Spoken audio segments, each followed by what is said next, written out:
In this video lecture, we are going to learn about other methods of bus arbitration, है ना।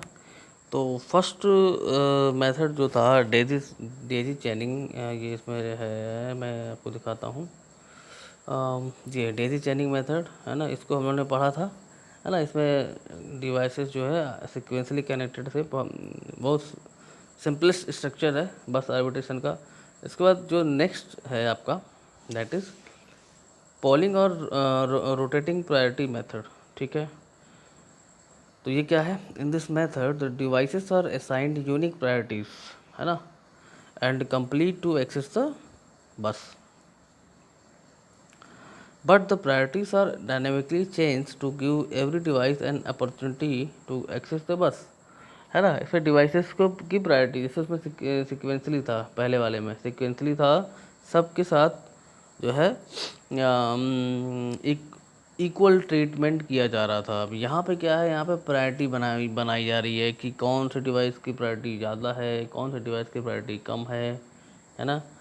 हर device को एक unique priority decide कर दी गई है ना, to complete the bus access process. ठीक है, तो जिसकी प्रायोरिटी हाई होगी उसको पहले बस ग्रांट कर दिया जाएगा, सिंपल सी बात है। लेकिन इतना ही नहीं, इसमें कुछ और एक्स्ट्रा भी है।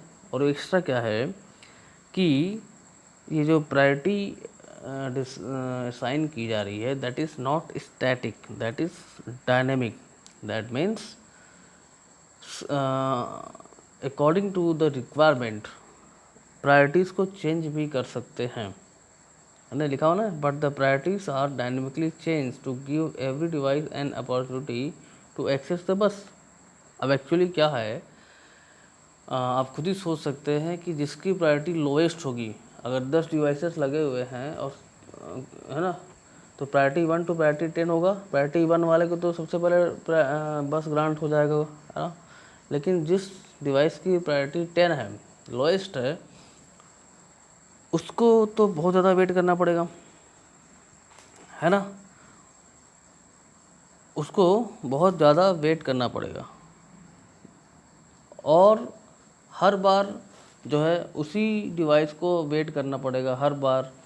तो इसलिए हम क्या कर सकते हैं कि एक ऐसा सिस्टम बना सकते हैं कि रोटेट करते रहें, जो प्रायोरिटी है उसको रोटेट करते रहें। कभी सपोज क्या कहते हैं, 10th डिवाइस, जो 10th प्रायोरिटी वाला डिवाइस है, उसको हम कभी फर्स्ट प्रायोरिटी भी डिसाइन कर सकते हैं, और जो फर्स्ट प्रायोरिटी वाला डिवाइस है उसको हम कभी 10th प्रायोरिटी भी असाइन कर सकते हैं। इस तरीके से हम रोटेट करते रहेंगे।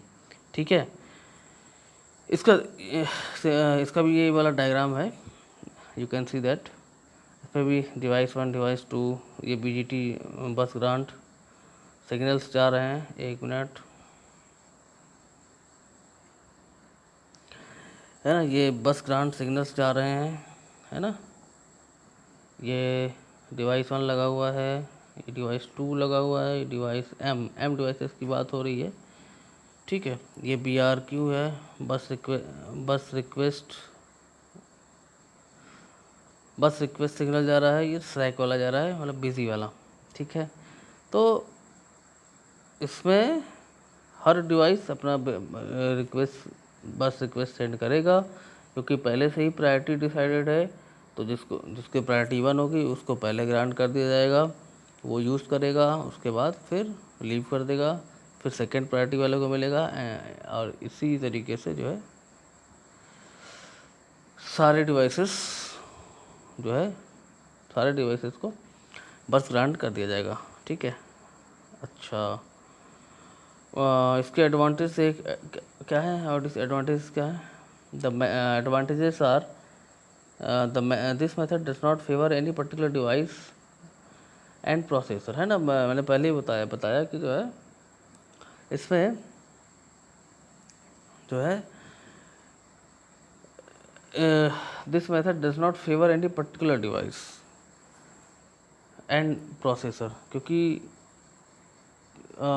किसी मोमेंट पे फर्स्ट वाले डिवाइस की प्रायोरिटी हाईएस्ट है तो किसी मोमेंट पे उसकी प्रायोरिटी लोएस्ट भी कर दी जा रही है ना। तो ऐसा नहीं है कि किसी को अगर हमने क्या कहते हैं कि फर्स्ट प्रायोरिटी दे दिया है तो हमेशा लाइफ टाइम वही फर्स्ट प्रायोरिटी में ही रहेगा, ऐसा नहीं है।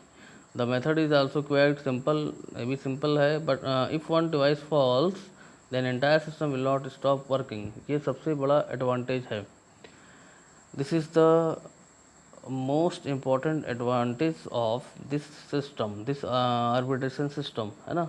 क्योंकि एक भी सिस्टम अगर आपका फेल्योर कर जाता है तो आपका पूरा एक भी डिवाइस अगर आपका फेल्योर कर जाता है तो पूरा सिस्टम फेल्योर नहीं करेगा। और ये बहुत ही अच्छा पॉइंट है इस आर्बिट्रेशन सिस्टम का। अच्छा, डिसएडवांटेज क्या है? Adding bus master is difficult as increase the number of address lines of the circuit. इसमें जो है अगर हमें और भी डिवाइसेस ऐड करना होगा तो वो that will be very difficult, है ना। और ये डिसएडवांटेज हो गया। अच्छा, एक मेथड और है, third method, that is fix priority और इंडिपेंडेंट रिक्वेस्ट मेथड। यहाँ पे प्रायोरिटी फिक्स्ड है ना। सेकेंड में प्रायोरिटी फिक्स्ड नहीं था, थर्ड में प्रायोरिटी फिक्स्ड है। फिक्स्ड प्रायोरिटी और इंडिपेंडेंट रिक्वेस्ट मेथड।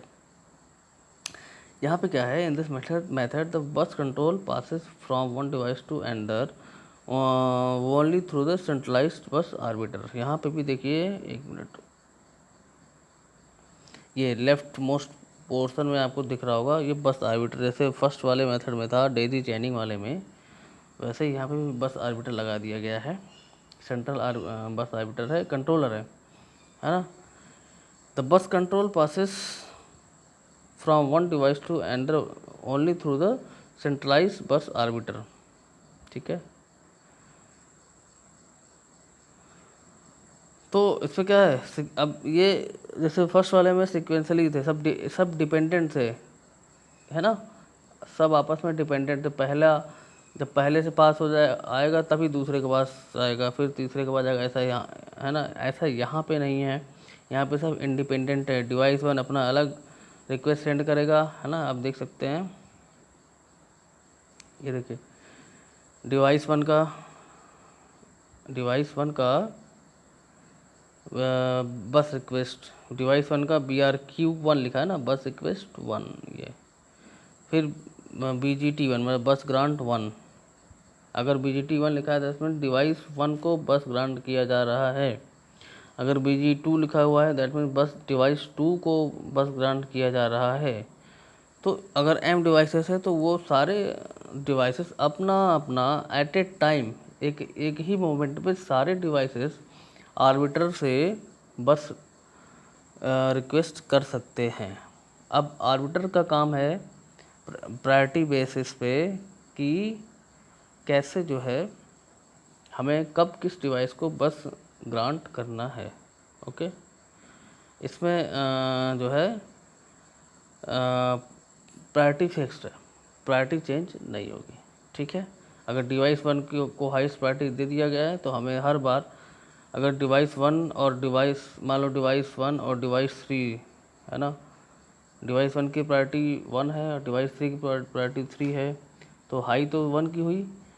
और एट एनी मोमेंट डिवाइस 1 और डिवाइस 3 रिक्वेस्ट सेंड करते हैं, है ना। तो क्योंकि डिवाइस 1 की प्रायोरिटी ज़्यादा है इसलिए डिवाइस 1 को पहले बस ग्रांट किया जाएगा। जब डिवाइस 1 जो है बस को यूज़ कर लेगा, आफ्टर दैट डिवाइस 3 को ग्रांट किया जाएगा।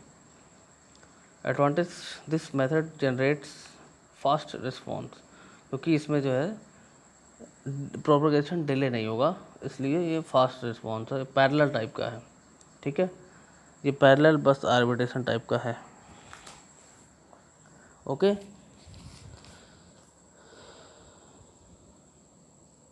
डिसएडवांटेज क्या है? Hardware cost is high as large number of control lines are required, ठीक है। क्योंकि यहाँ पे कंट्रोल लाइंस ज़्यादा हैं, है ना। सब सारे डिवाइस वहाँ पे, जैसे फर्स्ट वाले में क्या था, एक ही बस ग्राउंड सिग्नल जा रहा था सारे डिवाइसेस में। यहाँ पे क्या है, सब हर डिवाइस का अपना अपना अलग अलग बस रिक्वेस्ट लाइन है, हर डिवाइस का अपना अपना बस ग्रांट लाइन है, तो इसलिए नंबर ऑफ़ लाइंस ज़्यादा हो रहे हैं, इसलिए हार्डवेयर कॉस्ट इसका ज़्यादा आएगा, हार्डवेयर की रिक्वायरमेंट ज़्यादा होगी, है ना। तो ये इसकी कॉस्ट ज़्यादा होगी, ये आपका डिसएडवांटेज हो गया। तो ये आपके कंप्लीट हो गया बस आर्बिट्रेशन। बस आर्बिट्रेशन टॉपिक आपका यहाँ पे कंप्लीट हो गया। Okay, thank you.